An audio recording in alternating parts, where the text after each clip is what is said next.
तो दोस्तों ये खबर जानकर आज आपको हमारे प्यारे देश भारत पर बहुत ही गर्व होगा। आपकी छाती गर्व से फूली नहीं समाएगी। क्यों? क्योंकि जहां आप जानते ही हैं कि कल 22 जनवरी 2024 ना सिर्फ भारत बल्कि पूरी दुनिया के लोगों के लिए एक ऐतिहासिक दिन है। क्यों? क्योंकि कल राम मंदिर के अंदर प्राण प्रतिष्ठा की जाएगी। लेकिन आपने देखा होगा कि अब भी बहुत से लोग इसकी आलोचना कर रहे हैं कि पूरी सरकार, पूरा सिस्टम, पूरा देश बस इसी काम में लगा हुआ है। देश की प्रगति के बारे में कोई नहीं सोच रहा, देश के विकास के बारे में कोई नहीं सोच रहा। तो ऐसे ही आलोचकों के लिए मैं ये खबर लेकर आया हूं जो आई है सीधी स्विट्जरलैंड से। दरअसल आप जानते ही होंगे कि स्विट्जरलैंड पूरे यूरोप का सबसे ज्यादा अमीर देश माना जाता है। और हाँ, स्विट्जरलैंड सिर्फ इसलिए अमीर नहीं है कि पूरी दुनिया का काला धन वहां पर जमा है, नहीं। दरअसल स्विट्जरलैंड की जो इंडस्ट्री की क्वालिटी है वो अनमैचेबल है। खास करके जो इनका बैंकिंग सेक्टर है उसका तो मुकाबला ही करना संभव है। ऐसे में स्विट्जरलैंड भारत के लिए एक इंपॉर्टेंट देश है, क्योंकि स्विट्जरलैंड की जो कंपनियां हैं, स्विट्जरलैंड की जो इंडस्ट्री है ना, उनकी ये कैपेसिटी है कि वो भारत के अंदर हजारों नहीं लाखों की संख्या में नौकरियां क्रिएट कर सकते हैं। और उससे भी खास बात, स्विट्जरलैंड की कंपनियां ऐसी वैसी नौकरियां नहीं क्रिएट करती कि जैसे कि किसी फैक्ट्री में मजदूर की नौकरी, कहीं पर सिक्योरिटी गार्ड की नौकरी, नहीं।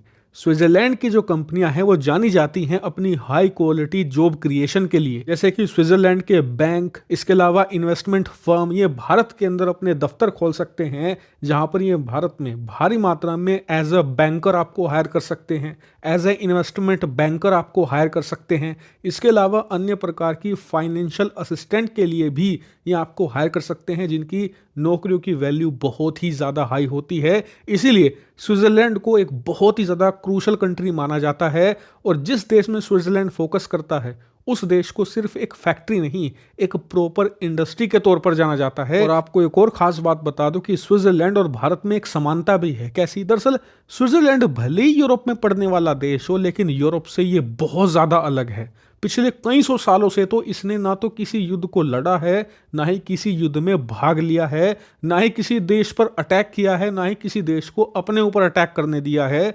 और जियोपॉलिटिक्स के मामले में बिल्कुल भारत जैसा है, तटस्थ। उदाहरण के लिए प्रथम विश्व युद्ध में इनकी जर्मनी के साथ भी बनी रहती थी और यूके फ्रांस के साथ भी। दूसरे विश्व युद्ध में इनकी दोस्ती नाजी जर्मनी के साथ भी थी, अमेरिका के साथ भी। फिर कोल्ड वॉर में इनकी दोस्ती सोवियत यूनियन के साथ भी थी, अमेरिका के साथ भी।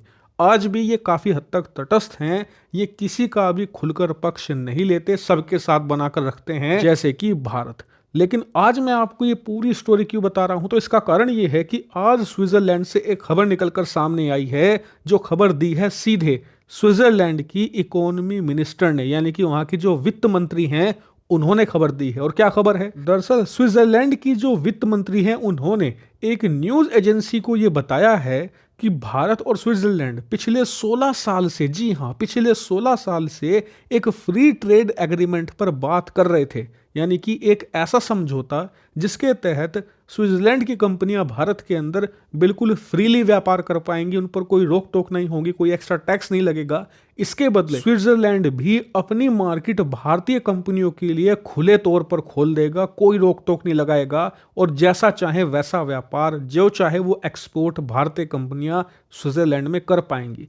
और बताया जा रहा था कि अगर ये एफटीए हो जाए तो भारत और स्विट्जरलैंड का व्यापार कई सौ बिलियन डॉलर को पार कर जाएगा आने वाले कुछ ही सालों में।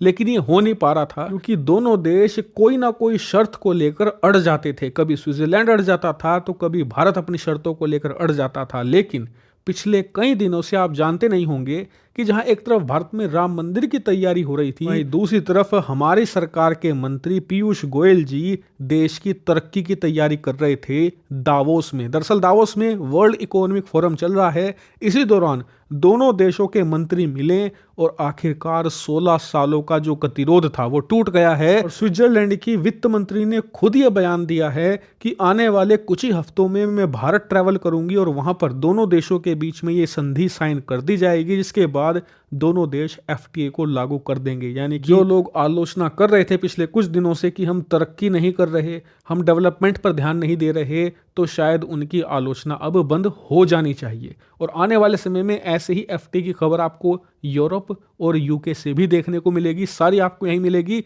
इसीलिए चैनल को सब्सक्राइब कर लेना। फिलहाल इस वीडियो में इतना ही। Thank you very much for watching video.